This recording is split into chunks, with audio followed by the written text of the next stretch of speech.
Okay, so this one's gonna be on how to be able to install Eclipse IDE on Windows 10, and all you want to do is go to the website. So it's gonna be eclipse.org, and then under downloads, just go ahead and click on that. Now this is to get the latest 64-bit. If you need a different version or a different build, click on download packages, and over here there's more downloads, so you can actually get different versions if you want. But we're gonna go with the latest one, so we're just gonna click on download 64-bit. Okay, and this will give you the basically the mirror where it's downloading from. You can actually click on if you want to check the exe file, you can click on that. But basically to download it, just go ahead and click on download, and that's it. So let's go ahead and go through the installation. So just go ahead and click on run.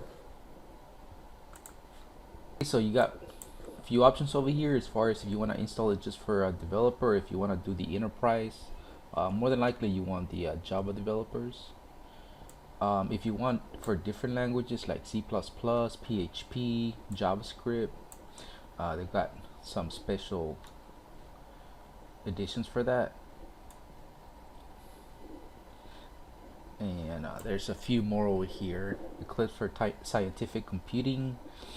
That way you can do C, C++, Fortran, and UPC. Not sure what UPC is, but there you go. So let's go ahead and just download the one for Java developers, and after that it's going to give you basically the path where it's going to install Java in the installation folder. So let's click on install. Next is to accept the license.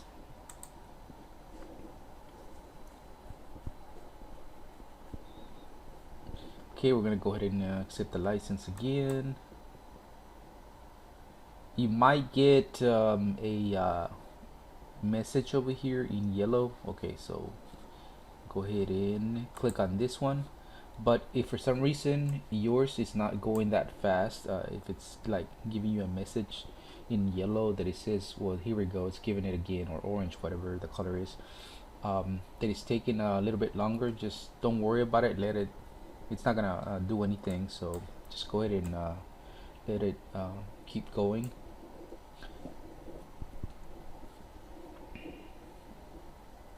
Okay, and after a few minutes you should be done, so, or less than that. Then to launch it, just go ahead and click on launch, and that's it. Now you have Eclipse IDE installed on your Windows 10. And there we go. So now we got this welcoming screen. We can if we don't want that every time, we can uncheck that and it won't be there next time. And we can also close it by clicking on the X, and now we're in the workspace and we can start creating our projects. So that's how you're able to install the Eclipse IDE on Windows 10. So that's it for now. Bye.